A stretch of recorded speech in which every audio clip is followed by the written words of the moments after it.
Welcome to today's session on harnessing technology for sustainable development. Let's start by understanding the basic idea. Technology improves lives and boosts production, helping us build homes, improve transportation, grow food, cure diseases, and much more. It plays a crucial role in making our lives easier and more productive. However, overuse of resources has harmed the environment. While technology has certainly improved our lifestyle, it has also led to problems like pollution, deforestation, and large-scale environmental degradation. To address this, we must adopt sustainable development that balances growth with environmental care. This means using resources in a way that meets our current needs without compromising the ability of future generations to meet theirs. For this, modern and traditional technologies must be used responsibly. Modern advancements should be aligned with environmental protection, and at the same time, traditional knowledge systems, many of which are naturally eco-friendly, should be revived and integrated into our approach. Now, let's move on to next slide to explore how this idea came into focus globally. The idea of using technology for sustainability by developing countries gained global attention in the 1990s. It started with efforts from these nations, and soon became part of major international agreements.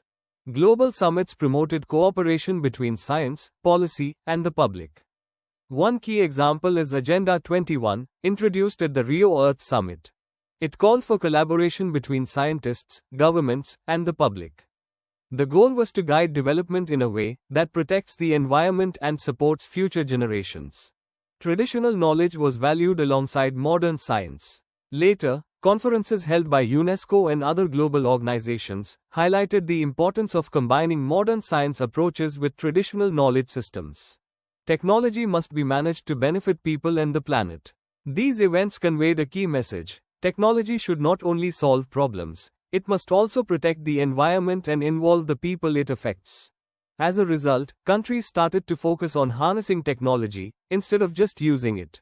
Let's now move on to the next slide to discuss one of the most important tools for sustainable development, and that is human resources development.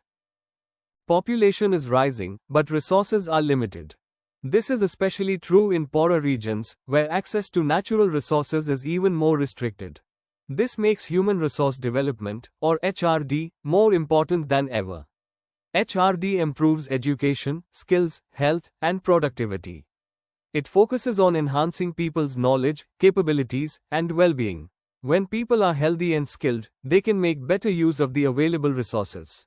A skilled population uses resources more effectively. With better education and training, individuals can contribute more efficiently to the economy, while minimizing waste and environmental damage.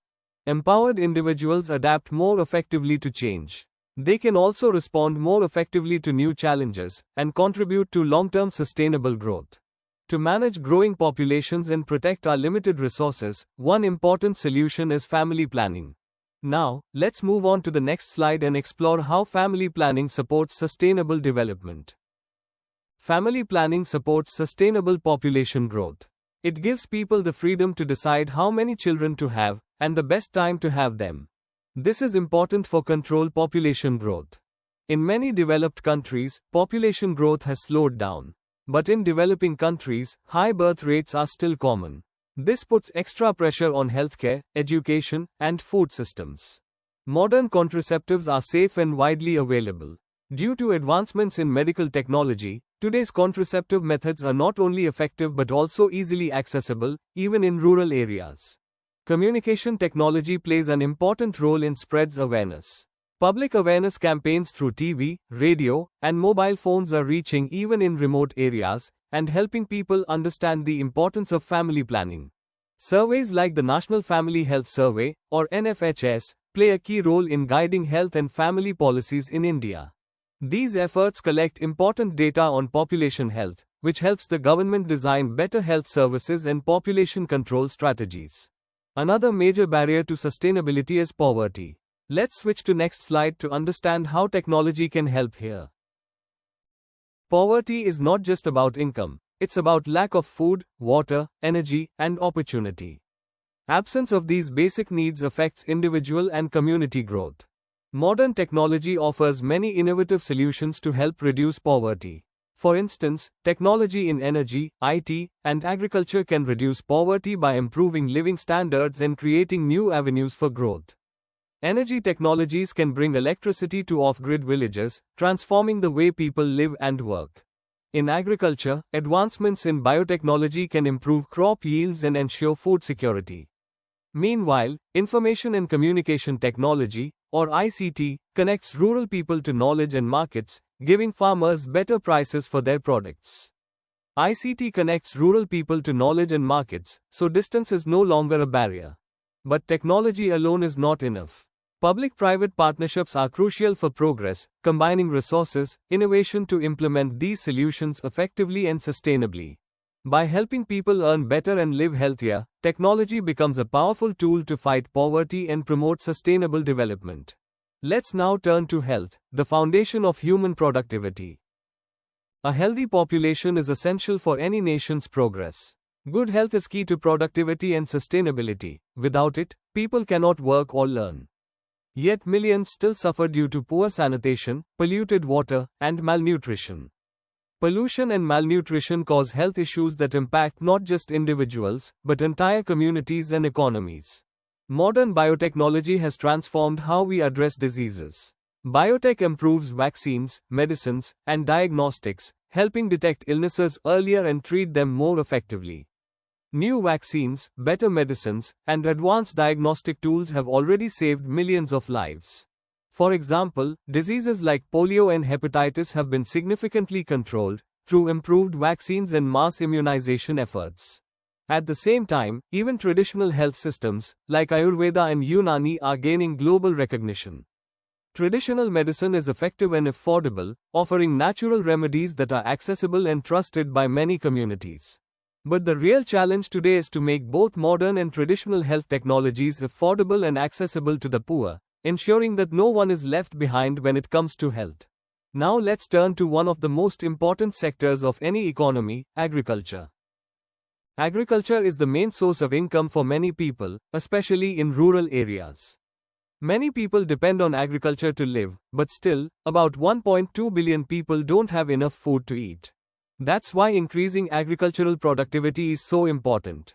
But at the same time, we must protect the environment. Sustainable agriculture balances productivity and ecology. It helps us grow more food without harming nature. This is where sustainable agriculture comes in, a method that increases food production while preserving soil, water, and ecosystems.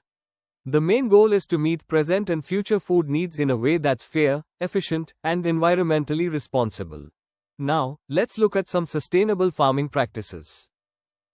There are 5 main sustainable practices. Let's go through them one by one. First is soil fertility. Farmers are using compost and manure instead of just chemical fertilizer. They also use beneficial microbes, called bioinoculants, to improve soil health. Second is cropping techniques. Methods like crop rotation and mixed cropping protect soil and reduce the need for pesticide.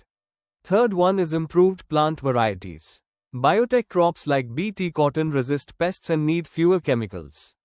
Some plants are even being developed to carry vaccines, a major innovation. Fourth sustainable practice is integrated pest management, or IPM. Here, farmers use pesticide only when absolutely necessary and choose eco-friendly alternatives, like neem extracts or biological agents. And fifth one is livestock and fishery. Modern breeding techniques have improved milk, meat, and egg production. All these techniques provide food to the growing population while protecting the planet. Let's now explore the role of industry in sustainable development. Industry is key to economic growth. But traditional industrial methods often harm the environment by using too many resources and generating waste. To solve this, industries are shifting to green technologies. These use local materials, fewer resources, and generate less waste. One great example is called industrial symbiosis. This means that different companies share their resources to reduce waste. In Denmark, there are 4 companies that work together in this way, where one company's waste becomes a useful resource for another company.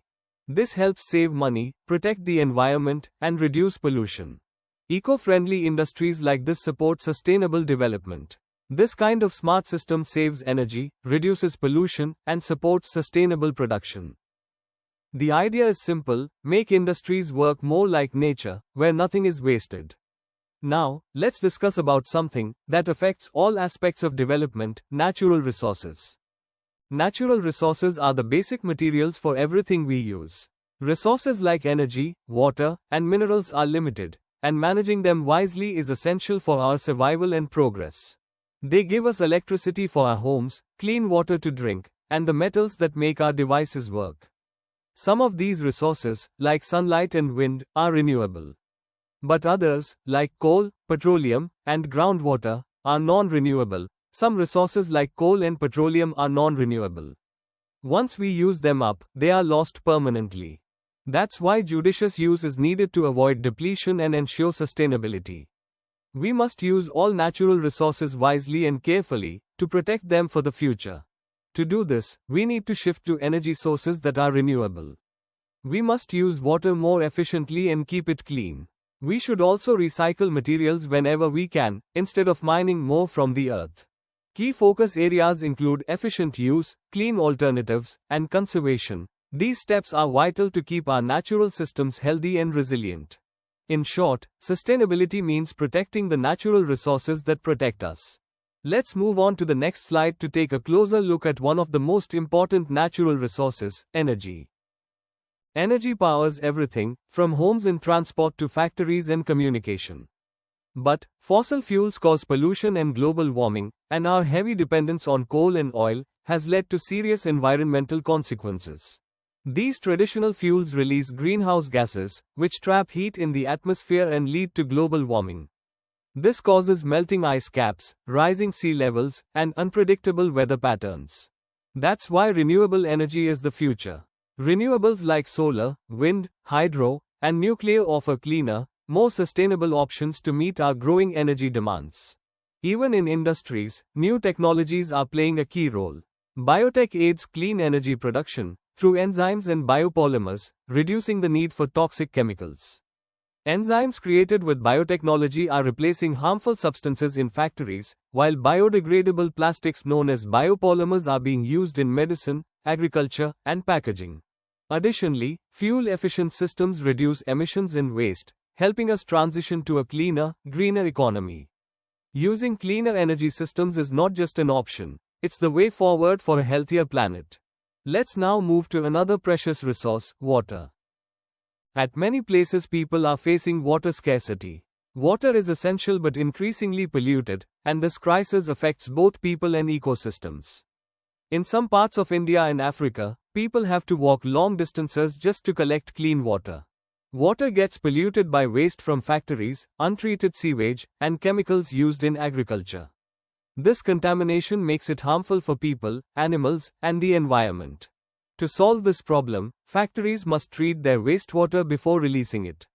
There are 3 water treatment steps. First is physical, where solid waste is removed. Second is biological, using microbes to break down pollutants.